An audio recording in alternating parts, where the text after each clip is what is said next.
Well, as you can imagine, if you can't read or write English, it's tough to succeed at your job. So a unique program is bringing English classes to those who need them most right at their workplace. Here are two successful sites. These workers at Palm Beach Resource Recovery put in long hours in a job most wouldn't do. They are running the systems that turn trash at this local landfill into energy. According to statistics, these non-English speaking employees will have a tough time getting ahead on the job without some basic reading and writing abilities. That fact prompted the company to create these classes. This is a power generation plant, and it can be a very volatile environment.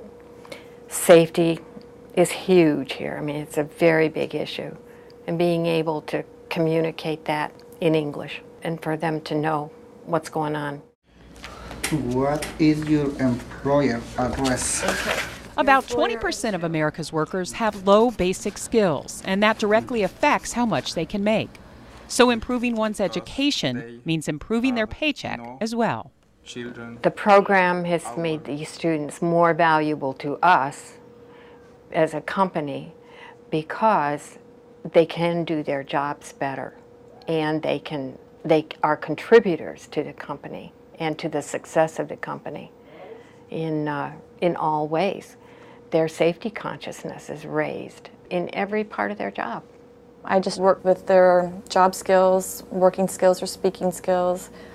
It's kind of make up my own curriculum as we go along, but I have the books from the Literacy Coalition about working in the United States, being in the community in the United States, and they were reading stories about different countries, bringing different cultures. Elisa Coates has developed her own rapport with her students using both educational tools and some common sense. Throughout the week, it's really nice. They bring in little words or sayings that they come across during the week.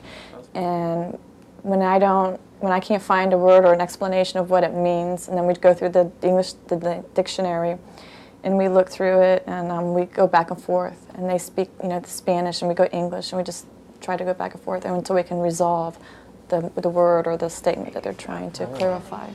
Your face happy. Macario Hernandez knew no English when he began his job as a utility operator. He says learning the language is not easy. I need to learn English because I want a better job, better position in this company. For no have problem outside in the shopping, the bank, and whatever. The Union of Soviet Socialist Republics. Very cool winter. Cold, good job. Cold. Juan Gonzalez has been coming to these literacy lessons for years. At first, he struggled. Now, he is the mentor to the new students. He believes he has moved up in his job because of this help, but there is an even more meaningful benefit. Last week I went to the school for my son. So the person over there asked me if I read English or write English. I told them a little bit. So they gave me the form to fill it out. I filled the form and everything. I asked her if it's okay or something I missed. She checked and everything was good, so I felt happy that day. The teacher is inspired by those kind of stories and believes the impact of learning here reaches way beyond the after-work courses.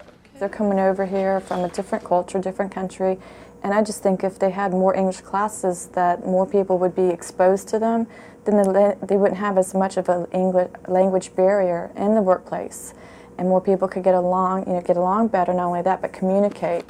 A growing number of Palm Beach County and Treasure Coast companies are offering similar programs, but the Literacy Coalition wants to reach into municipalities like Boynton Beach, the first city to offer its employees free literacy classes. Boynton has a mixture of cultures in our city, and we hire employees, and some of them struggle with the English language. We have Haitian employees, we have Hispanic employees, and maybe they didn't have that even spoke in their home. And so we work with them to help them because we want them to advance in their job careers. And everything we can do, we teach them computer training also so that they can excel in their workplace and reach promotions. The city gives workers 2 hours of paid help, but many want to reach past that time. We've had employees that actually get so into it they volunteer and stay through their lunch hour, and in some cases maybe after work in the evening to take extra time. At first, some employees were hesitant to sign up, but once here, they are hooked. I was a little embarrassed to tell people that I wasn't that good of a reader and speller, so I just took the test, and here I am. Lara Luster is an example of how education can change lives. He began here barely knowing how to spell. Today, he's computer literate. It's stories like this that inspired Jose Perez to get over his pride and join in these classes. Now, he's coaxing coworkers to join him. Some of them are kind of afraid, like myself. At the very beginning, I was kind of afraid, but you loosen up through the time, and then you start learning more and more, and it gives you more practice on the computers, and you learn more, and it's real great. The Literacy Coalition is hoping other cities will feel the need to teach their employees to read.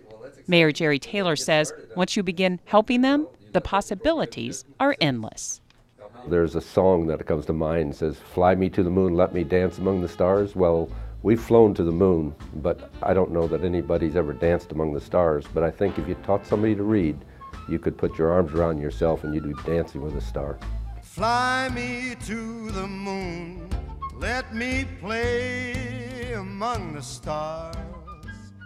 Now, if you'd like to start your own workforce literacy program, join us right here on March 19th at 7:30 to find out how.